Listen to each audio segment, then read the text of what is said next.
My daughter announced her stepfather would speak for me at the christening, and I should just sit quietly. So I quietly moved the venue deposit into my grandson's trust and handed her the invoice. The priest noticed. "Hello, everyone. Welcome to Reddit Visuals. People talk about family like it's a shield. I learned it can also be a screwdriver, quiet, ordinary, and perfectly designed to pry you open. I'm a 56-year-old father who thought I'd done an okay job at the one role that really matters. Show up. Not perfectly, God knows I've fumbled, but consistently. I'm the guy who fixes the leaking tap at midnight, who remembers school play dates when everyone else forgets, who keeps the spare key under the planter and the emergency cash in the back of the spice drawer. I don't make speeches. I don't need the spotlight. I'm the man behind the camera, happy to be the shoulders other people stand on. And I genuinely believed that quiet love had its own way of being heard. My daughter Hannah is 24, a new mom, fiercely smart, and currently discovering how power makes people test the hinges on every door in their lives. My wife Sarah and I raised her through some rough patches. The divorce? Yes. I remarried. Hannah's mother moved on too. Introduced Mark when Hannah was 8. Mark married my ex-wife and became Hannah's stepfather. Mark is loud, kind, with big gestures, big hugs, and bigger opinions. There's room in the world for both of us, I thought. She can have steady, and she can have spark, and the two don't cancel each other out. When Hannah told me she was christening the baby, my grandson Noah, I did what I always do. I asked, "Where do you need me?" She said, "I've got it handled, Dad. Just be there." It stung more than it should have, but I told myself to be grateful. This isn't my event. This is hers. This is the baby's. My job is to wear a jacket that fits, bring the envelope for the priest, and take pictures that others can frame. There were early signs I ignored.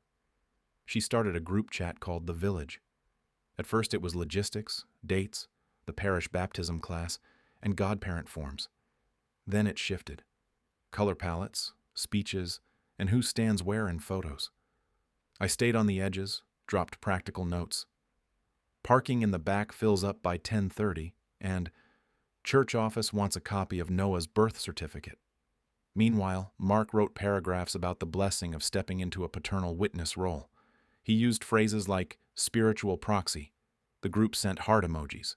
I put my phone face down and made myself a sandwich. The rehearsal was where things crystallized. The parish coordinator set us up. Parents here, godparents there, grandparents in the first row. The priest, Father Paul, was a gentle man with a teacher's smile. He walked through the rite of baptism like it was a map he'd drawn 1,000 times. He said something I wrote down. There are no extras in sacraments. Everyone present is necessary, or they wouldn't be here. Something in my chest settled. After rehearsal, we stood in the parish hall to confirm details. I watched Hannah lean into Father Paul with charming confidence. "We'll have a short word from my stepdad before the blessing," she said casually. She glanced at me and smiled tightly. "Dad will be there watching." Father Paul took off his glasses slowly. "Usually we keep remarks very brief," he said. "Parents speak if they wish. Sometimes a grandparent says a sentence of gratitude. We don't do speeches. We do prayers." "Right," Mark said. "I'll keep it prayer adjacent." He chuckled. No one else did. I caught Father Paul's eye. He looked at me with a question he didn't ask aloud, then looked back at Hannah. "Just so I understand," he said carefully, "both grandfathers will have an opportunity to speak if they wish." "Oh, Dad doesn't really like public speaking," Hannah said quickly. "He's more comfortable just being present." "Right, Dad?" I should have said something then. I should have said, "Actually, I'd like to say a few words about my grandson." But I didn't. I nodded like a good soldier and watched Father Paul's face do something subtle, something I'd remember later. He pursed his lips, wrote something on his notepad, and said nothing more. The next morning I got the text that changed everything. "Hey Dad," Hannah wrote. "Saturday is full. Mark will speak on behalf of the family. Can you just sit quietly and soak it in? Love you 10 words of instruction and 2 of anesthesia." I stared at that text until my screen dimmed. Then I walked to my desk and opened the folder labeled Noah, Christening. There was the venue contract for the family lunch afterward, the old mill room, a rebuilt barn with beams and a deck over the creek. There was the deposit receipt, signed by me, $3,200 on a $9,500 minimum spend. There was the bakery confirmation. And there was the trust document I'd started when Hannah was born, updated when she turned 18, updated again the night Noah was born. And I realized legacy isn't a word you say with your chin. It's a chalk line you draw around what you won't let the world take. I am not a petty man, but I am a man who understands that sometimes love needs a ledger. Sometimes respect requires a receipt. I called my attorney, who's also my friend. How quickly, I asked. Can we amend a trust to include an educational subtrust with funds designated from a refundable event deposit? He paused. If you're the depositor, pretty quickly. Why? Because someone asked me to sit quietly. He didn't ask more questions. That's friendship. Send me the deposit confirmation and the venue's refund policy. I emailed the PDF. He called back in 9 minutes. Refundable until 72 hours before. You can request a refund to the original card and redirect it into the trust as a contribution. This is clean. Is it petty? It's precise, he said. And if you wanted petty, I'd tell you to hire a mariachi band. I made 2 calls. The first was to the venue. I'm within the window and I'd like to move my deposit. The second was to my bank. Please expect a transfer to the Noah Education Trust. Then I printed the trust amendment, signed it, and slipped it into a plain white envelope. On the front, in my neat block letters, I wrote, "For Noah's future." I printed a second document, the refund confirmation with the invoice showing the remaining balance due. That one I put in a matching envelope. Now, I believe in soft fixes first, so I called Hannah before dinner and suggested small changes.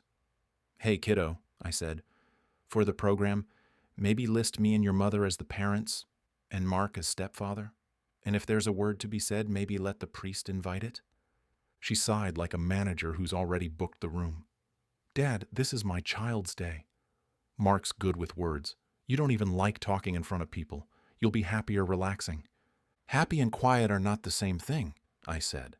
I want to feel like I'm Noah's grandfather in the room, not furniture in the corner. Don't make this about you, she said. I'm asking you to leave me in, not to put me on top. Dad, please. It's already complicated. Just trust me. Trust, ironically, is a document. It's also an act. I had done the document. Okay, I said. Okay. Saturday came hot and bright.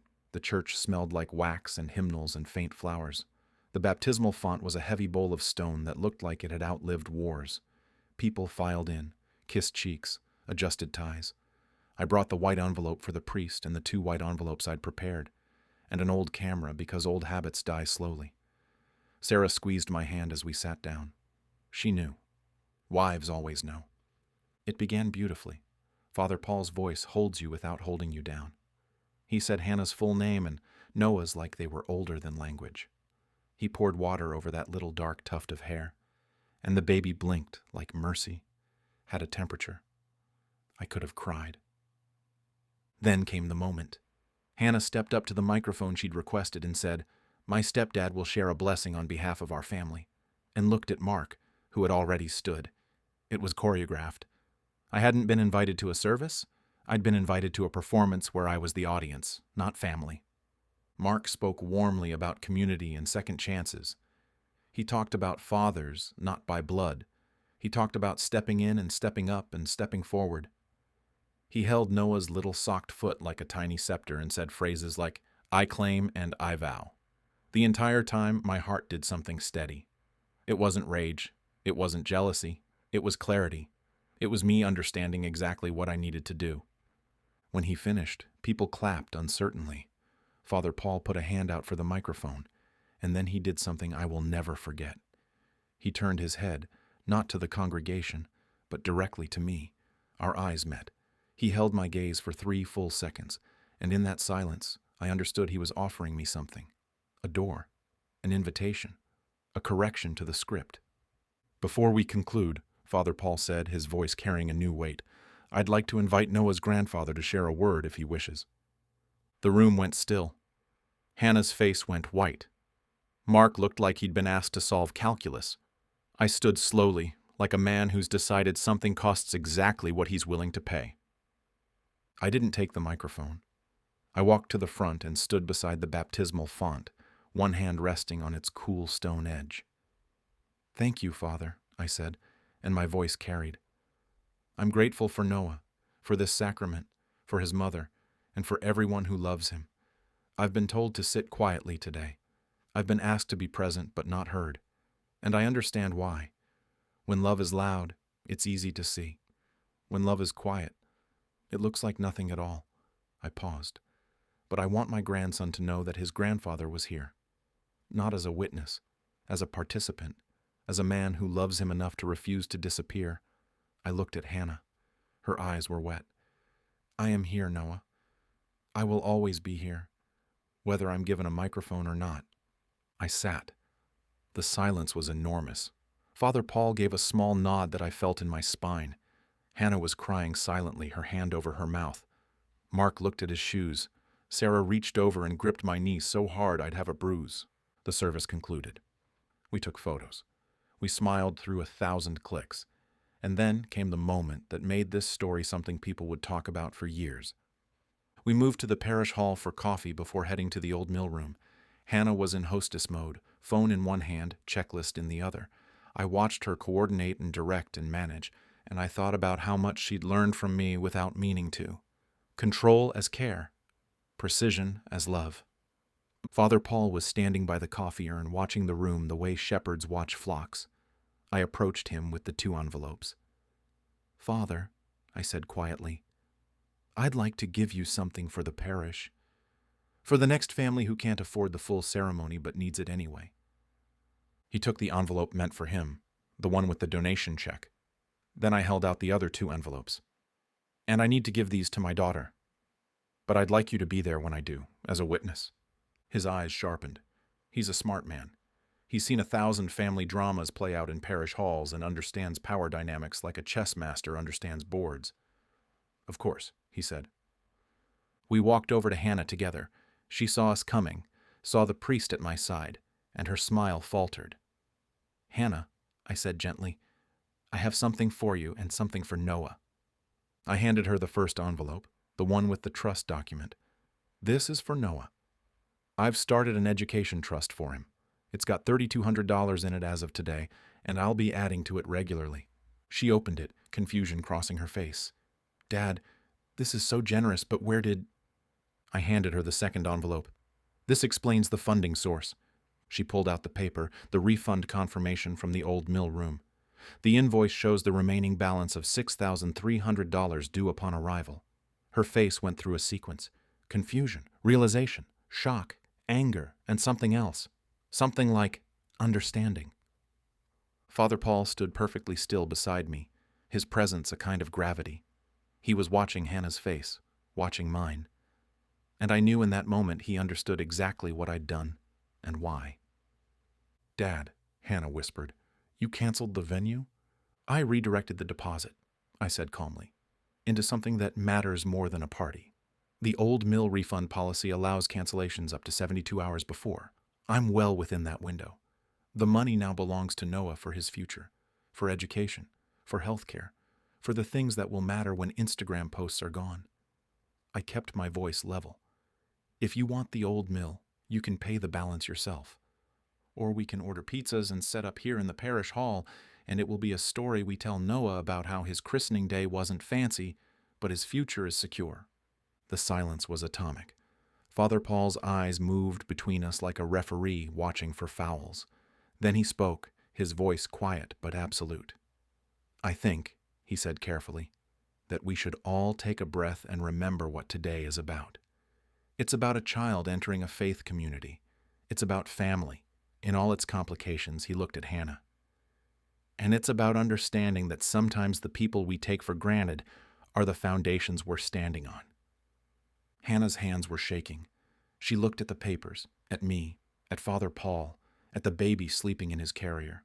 "You did this because I told you to sit quietly," she said, her voice cracking. "I did this because you erased me," I said. "You can give my lines to Mark. You can give my role to someone who performs better. But you cannot give away my money, my presence, and my dignity. and expect me to fund the production. I will always fund Noah's future. I will not fund my own invisibility. Father Paul's face did something I can only describe as pastoral satisfaction. He'd seen the wound and watched the surgery in real time. "Hannah," he said gently, "your father has made his priorities clear. Now you must make yours. Do you want a party or do you want peace?" She stared at the papers. Then she looked at me, really looked, and I saw the little girl who used to ask me to check for monsters under the bed. "I wanted everything perfect," she whispered. "I wanted Mark to feel included. I thought if I gave him the spotlight, he'd feel like he belonged. And you'd just understand because you always understand." "I understand now," I said. "I understand I taught you to take me for granted because I was always there. I'm correcting that lesson." Sarah appeared at my elbow, her presence a wall of support. "Hannah, sweetheart," she said softly, "your father isn't asking to be the star. He's asking not to be erased. There's a difference." Father Paul cleared his throat. "I have tables.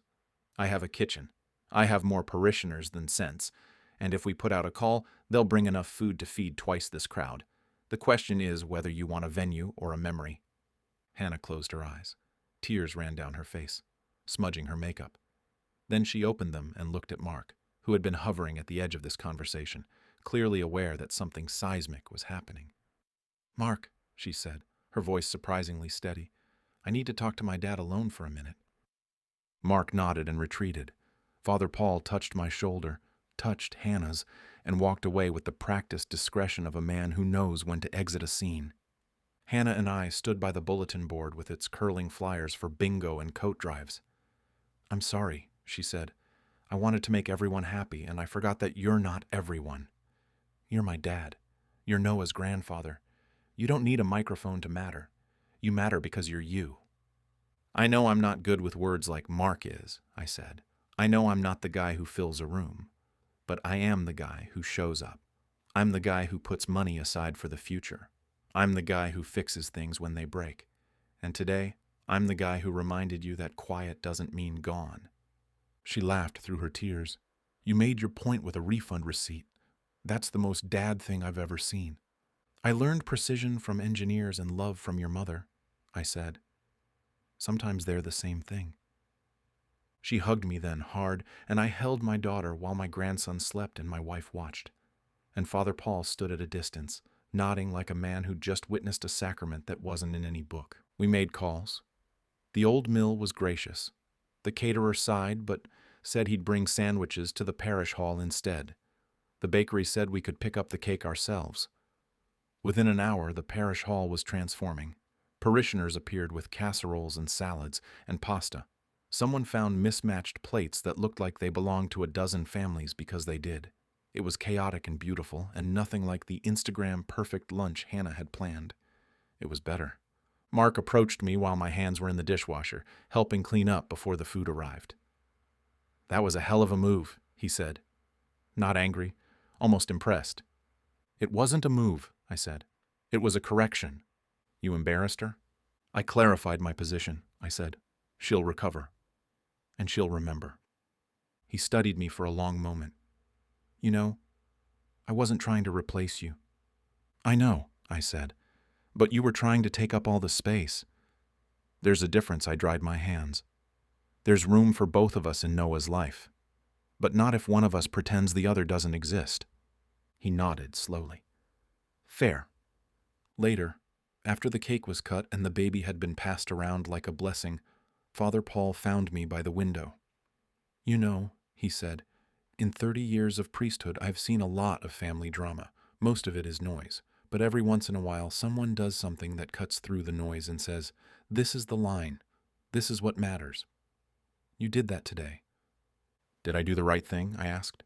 "You did an honest thing," he said. "Whether it's right depends on what happens next. But I'll tell you this. I noticed the envelopes. I noticed what you were doing, and I made sure you had the chance to be heard because that font up there," he gestured toward the church, "it doesn't care who's loud and who's quiet. It cares who shows up. You showed up, in every way that matters. I don't know if that makes me the hero or the villain of this story. I know my grandson has money set aside for his future. I know my daughter understands now that I'm not optional. I know Father Paul saw a man stand up for himself and offered him a pulpit when no one else would. And I know that sometimes the quietest love has to get loud, just once, to be heard. So I'm asking you, was I wrong? Should I have paid for the party, smiled through the erasure, and let my daughter learn nothing? Or did I draw a boundary in the only language that would be respected, receipts, trust documents, and a priest who noticed? Tell me what you would have done. And if you made it this far, subscribe and hit that like button. These stories need witnesses too.